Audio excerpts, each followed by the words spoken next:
Welcome sa ating YouTube channel, ang Your Car Dr. Jess Garcia. Atin pong pag-uusapan ang may kinalaman sa pag-change oil ng inyong sasakyan. Ituturo po natin sa inyo ang basic. Hindi natin kinakailangan na maging isang mekaniko para sa pag-change oil. Basic lamang po ang ating idedemo o ituturo. Pero bago natin ituloy ang ating topic o demo sa pag-change oil, mag-subscribe po kayo sa ating YouTube channel at i-share para mas marami po tayong matulungan. Para din updated kayo sa ating mga gagawing video para sa kaalaman ng ating mga kababayan na hindi naman mekaniko pero gustong makatipid sa pagme-maintain ng kanilang mga sasakyan. Kung mapapansin nyo mga kaibigan, marami tayong mga makina rito sa likod, may mga sasakyan tayo roon. Marami kayong matututunan, pero dahil sa bago lamang itong ating YouTube channel, ituturo natin sa mga kababayan natin paano ba ang pag-change oil. Kapag ito po ay inyong natutunan, malaki po ang inyong mamemenos. Una, ang kinakailangan nyo lamang po bilhin ay ang langis, oil filter at ang sump plug washer. Ngayon, sabi nung iba, delikado raw o mahirap mag-change oil, baka masira. Kaya nga po gumawa ako ng YouTube channel na tinatawag na Your Car Dr. Jess Garcia para po matulungan natin ang ating mga kababayan na nagmamay-ari ng mga sasakyan para makamenos sa pagme-maintain. Example nga po, itong simpleng pag-change oil. Hindi nyo na kinakailangang dalhin ang inyong sasakyan sa mga talyer. Kung kayo po'y manonood sa ating gagawing demo sa pag-change oil, kayang-kaya nyo po ito. Ang kailangan nyo lamang po rito ay ang liabe o itong range na to na 17, depende po sa kotse. Katulad nitong idinedemo nating kotse, ang oil sump plug nito ay 17. Itong liabe 17. Pero meron din pong 14, 17, pero ang common po ay 14 at 17. Ngayon, sa mga nagtatanong, gaano po ba karami ang langis na dapat ilagay kapag nag-change oil? Ngayon, kung hindi po kayo sigurado, ito basic lang to mga kapatid, mga kaibigan. Basic. Kung hindi po kayo sigurado sa tamang capacity ng langis sa inyong makina, bago nyo po i-change oil, sukatin nyo kung nasa level. Okay? Kung nasa level po siya, ibig sabihin, full, pag-drain nyo po ng langis, kumuha kayo ng sahuran, galon, isali nyo sa galon at malalaman nyo kung ilang litro ang nakuha nyo doon sa inyong makina. Ibig sabihin, kung 3.5 o 3.2 o 3.8 liters ang inyong nakuha, yun din po ang ibabalik nyo para sure kayo na tama ang langis na naibalik nyo sa inyong makina.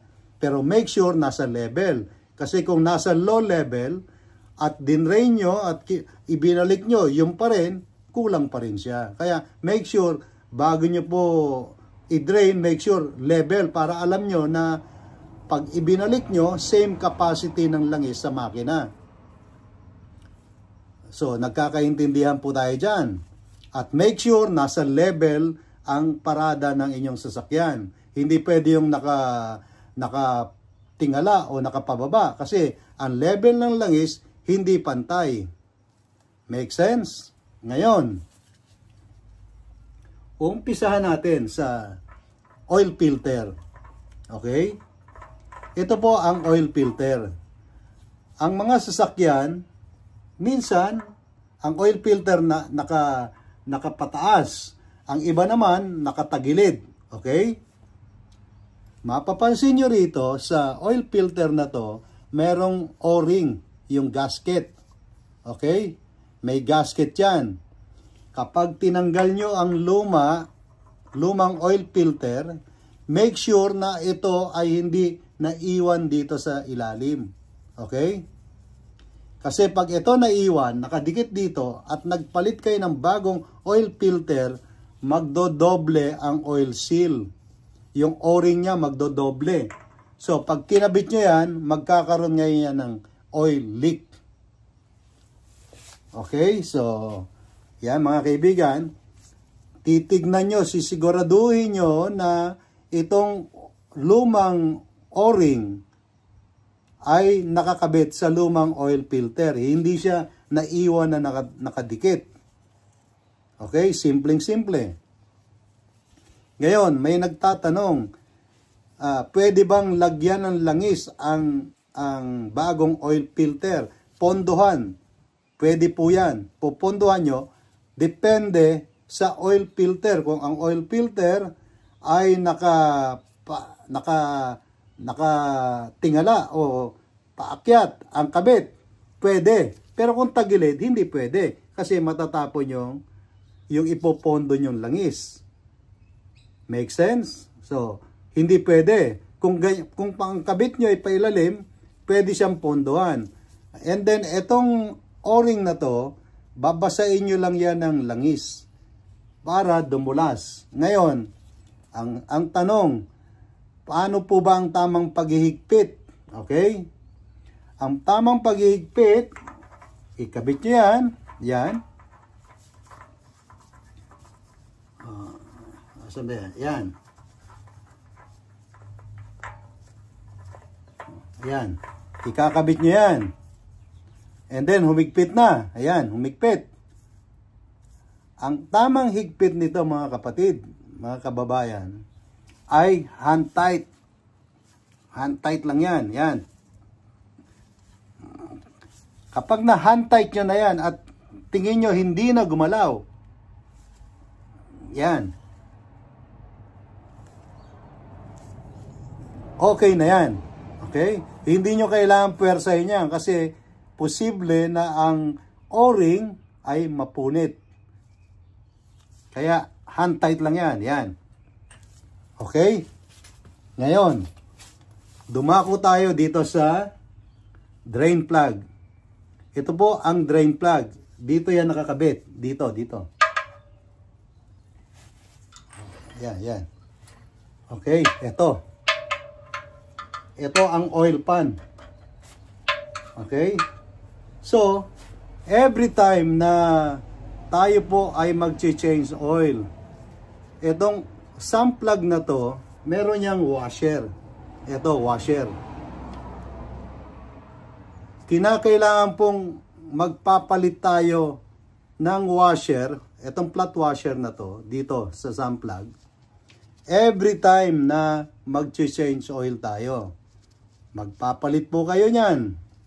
Ngayon, para hindi kayo magkamali sa washer na to, merong ditong magaspang at makinis. Okay? Yung magaspang po ay nasa taas. Yan. Ito yung magaspang. Ito yung makinis. Yung makinis dito yan. Yung magaspang nasa taas. Yan ang kakapit dito. Sa sump plug na yan. Yan. Okay? Kapag ito'y nahigpitan nyo na ng hand tight, ang tanong, kinakailangan nyo po ba ng torque wrench?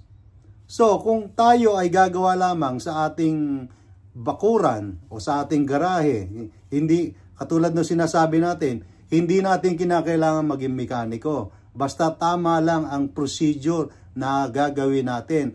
Makakapag-change oil tayo ng langis. And then, paano po ba ang tamang higpit? So, katulad dito, naigpitan na natin yan. Okay? Ang higpit is 45 degree. Okay na yan. Dahil wala tayong torque wrench eh. Okay? Ayan. Hindi nga umabot ng 45 degree. Okay? Yan. 45 degree, humigpit lang yan. Okay na yan. Okay? Kasi pag nasobrahan naman natin ang higpit, posible na ma-loose thread ang ating oil sump. Yung thread, pinaka-thread dito, malulose thread. So, malaking damage. Okay? So, yan, ganyan lang kasimple mga kapatid. Ang pag-change oil. Na-drain na natin, napalitan na natin ng oil filter. So, magkakarga na tayo ng langis ngayon. Katulad ng sinabi ko, kung gaano karami ang nakuha nyo, yun din ang balik. Kasi kung hindi nyo alam gaano ba karami ang langis ng aking makina. So, para hindi tayo mahirapan sa pagsusukat, sukatin natin yung lumang langis sa 1 galon, malalaman nyo kung halimbawa umabot dito, ang langis na luma, ang balik, same din doon sa bago.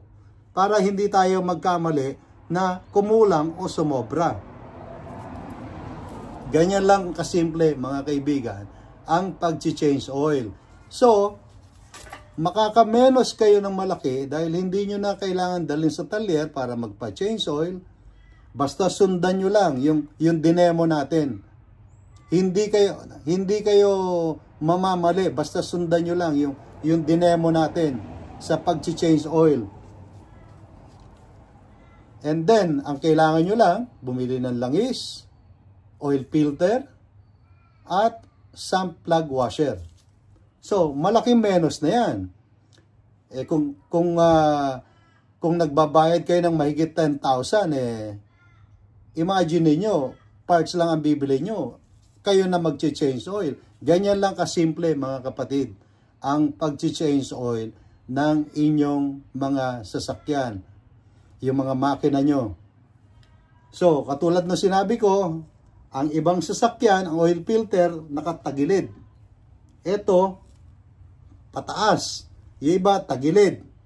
Yan, ganyan lang. Yung iba naman, ay nasa ibabaw. Kung nasa ibabaw, mas madali.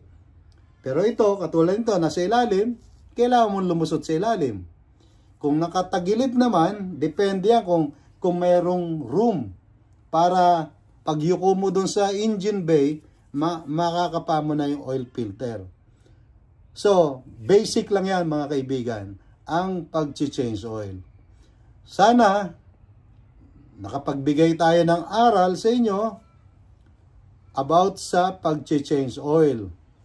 At sa susunod, katulad ng sinasabi ko, mag-subscribe kayo, i-share ang video na ito para mas marami tayong matulungan, para updated kayo sa ating iba pang mga basic na ituturo sa inyo. Hindi nyo kailangan maging mekaniko para mag-change oil ng inyong sasakyan. Okay? Basic na basic. So, sa susunod natin video, gagawa ulit tayo ng topic para at least kayo na ang gagawa ng mga minor na service ng inyong mga sasakyan. Sana nakapagbigay tayo ng konting kaalaman mga kaibigan, mga kapatid. Kaya sumubaybay sa ating YouTube channel, Your Car Doctor, Jess Garcia. Maraming salamat po mga kababayan.